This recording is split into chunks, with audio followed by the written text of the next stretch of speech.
Hi and welcome to your next unit. Today we'll be going through CHCDIS007, which is Facilitate the Empowerment of People with Disability. So whilst working with people that have a disability, you're going to work under the Disability Service Act, the Disability Discrimination Act. A couple of other legislations and agreements that you will also work under is the National Disability Insurance Scheme Act, the Disability Agreement and the Disability Strategy, Standing Council on Community, Housing and Disability Services. So what can your organisation that you work for do for your disabled clients? We can have disabled access to buildings, facilities for people with visual impairments, services for individuals with hearing impairments, and training for dedicated support workers like yourself. So it's up to you as a support worker that is working on the ground level with the clients that have disabilities to contribute to policies on empowerment. This could include obtaining feedback from your clients and passing that on to your supervisors, or providing feedback yourself, identifying the resources to help the disempowered, conducting some surveys or researching some information, identifying resources to help empower people, and meeting with key people in the community and gaining feedback and ideas from them. Strategies for supporting people with a disability. So you want to become a role model for these clients that have disabilities, and you do this through training and education.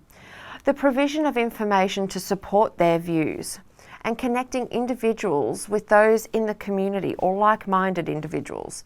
Assisting with the preparation of reports, submission and speech writing.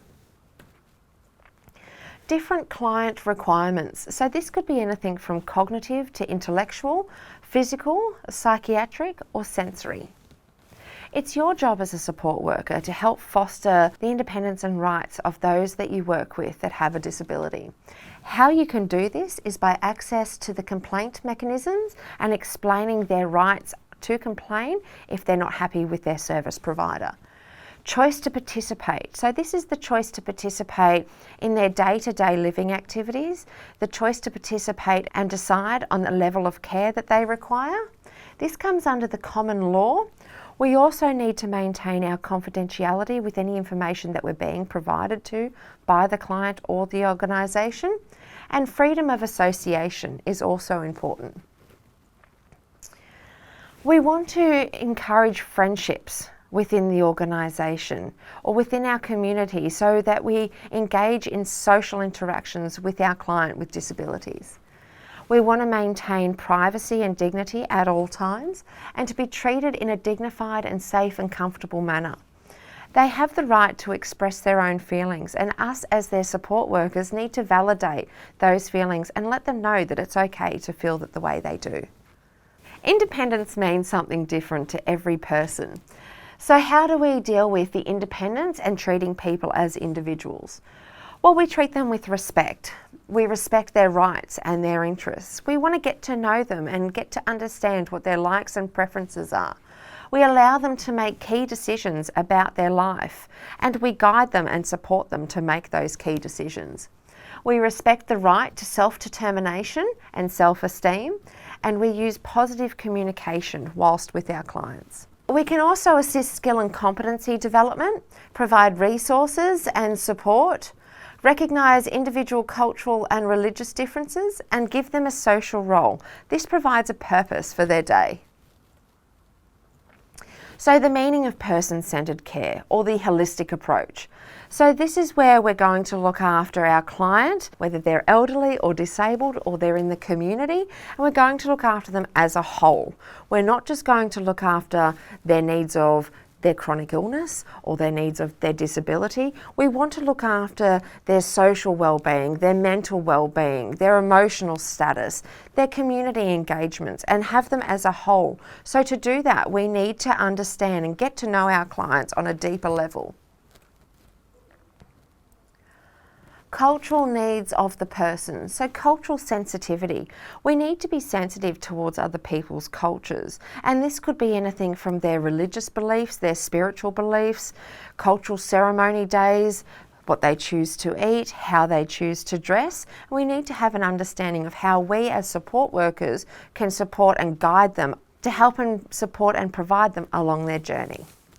So what are some things that we need to look out for? The morale of disabled employees may decrease as a result of being excluded from activities. They may feel that they're being treated unfairly and shown low levels of commitment to the organisation. Disabled employees may call in sick and look for alternative means of employment if the issues aren't being dealt with. There will most certainly be a drop in productivity. The following is essential for the satisfaction of disabled people: being safe, looking after self, being independent, choosing supports, paying for things, how to live, where to live, doing valued work, always learning, communicating, building relationships, being part of a community, having fun, expressing culture, and exercising rights and accepting responsibilities. So self-advocates, what do they have the duty to do? They need to speak up for themselves. They need to speak up for others. They need to ask for support when required, and they need to ensure they have a say in the decision making. They have the right to ask questions, and they have the right to acquire new skills. These people may be able to support the decision making process. Friends, partners, family members, volunteers, community members, and of course yourself, the support worker. So what is advocacy?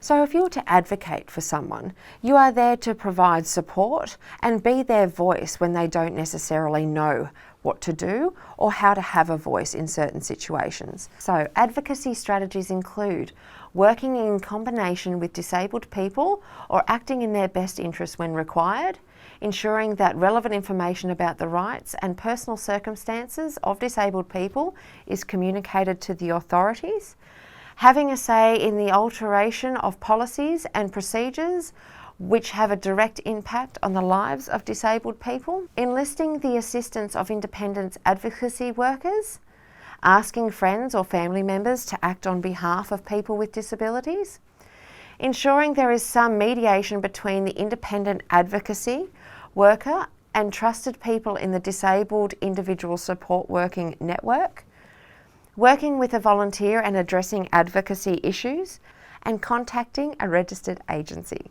The right to complain. So your client also has the right to complain if they're not happy with the service that is being provided to them.